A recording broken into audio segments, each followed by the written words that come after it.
All right, today we're talking about a name you definitely know. A man who literally dreamed of electrifying the entire world, Nikola Tesla. But here's the thing. Was he really that misunderstood genius we all picture?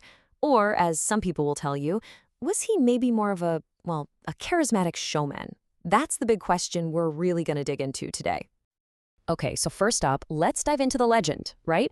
The popular image of Tesla, the visionary. The guy who seemed to see the future with this almost spooky clarity. And his goals were, well, they were massive. We're not just talking about cool new gadgets. He literally envisioned a world where energy was a basic human right, something we could just pull from nature and give to absolutely everyone. And that vision is what kicked off the famous War of Currents.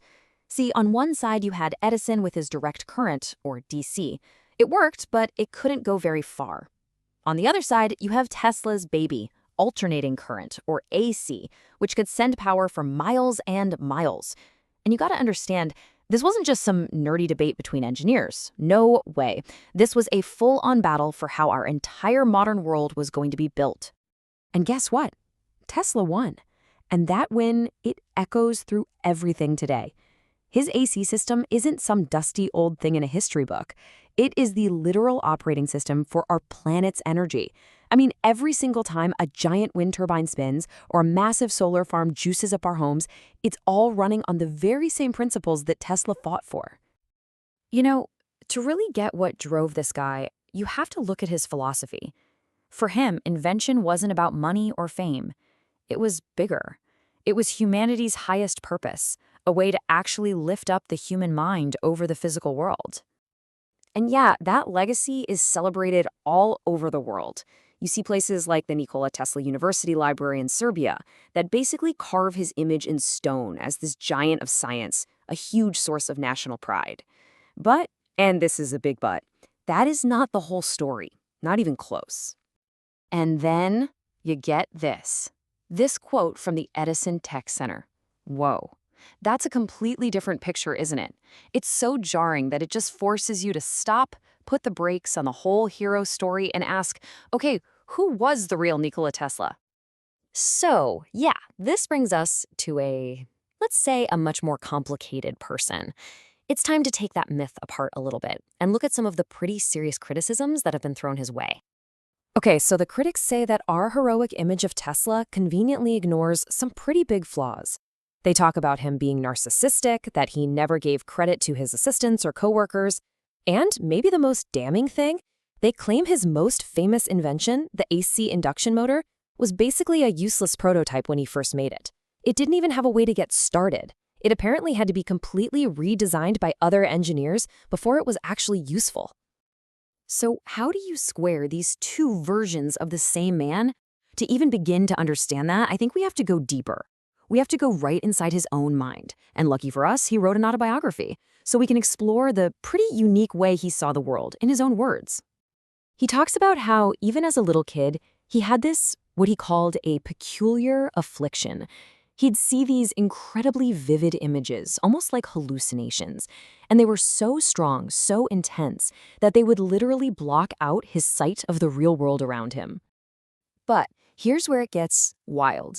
He somehow learned to control this affliction, and he turned it into his greatest superpower. Think about it. Someone like Edison was all about trial and error, building 1,000 light bulbs to get one that worked. Tesla, he claimed he didn't need any of that. He said he could build, test, and perfect his inventions entirely in his mind. He could see every moving part, spot every flaw, all before he even picked up a single tool. It's pretty amazing when you break it down. His method was basically 4 steps. 1. Get the idea. 2. Build the whole thing in his imagination. 3. Run the device in his head, tweaking and improving it. And only then, step 4. Build the final, perfected thing in the real world.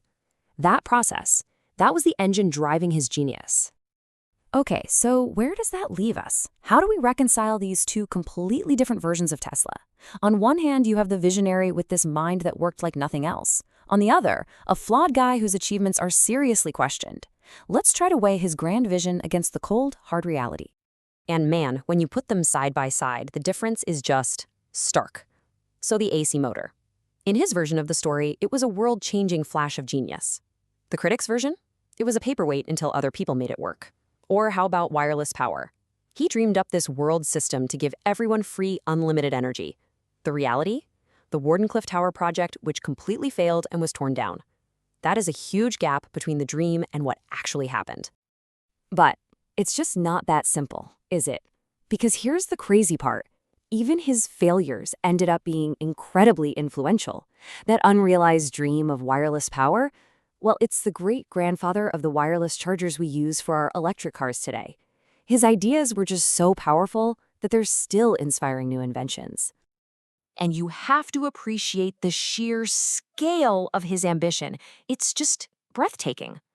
To make his wireless dreams come true, he built a machine that he claimed could generate 100 million volts. That's what he thought a bolt of lightning had. I mean, this goes way beyond just inventing stuff. This was him trying to grab the forces of nature by the collar and command them. So what was it all for? What was the end game? What was this world he was trying to create? Well, he had a name for it: the world system. This quote right here just perfectly explains his big idea. He believed the Earth itself could act like a giant tuning fork, that you could make it vibrate with electricity at just the right pitch. And if you could do that, well, you could send energy and information to any point on the globe instantly. Distance would literally become meaningless. And just listen to what he said this system would do. He said it would connect every telegraph and telephone office. It would distribute news everywhere. It would create secret, unhackable government communications. It would even be a global system for distributing music. Does any of that sound familiar? He was, for all intents and purposes, describing the internet, a full century before it was a reality. But here's the most amazing part. For Tesla, it was never really about the technology itself. That was just the tool. He truly believed that if you could just get rid of distance, if you could connect everyone, you would bring about universal enlightenment. You could merge all of humanity together and finally create lasting peace. So that's where we land, with a man who was, maybe arrogant, a man whose greatest inventions might have needed other people to actually make them work. But he was also the man who saw our hyper-connected world with this haunting accuracy long before anyone else.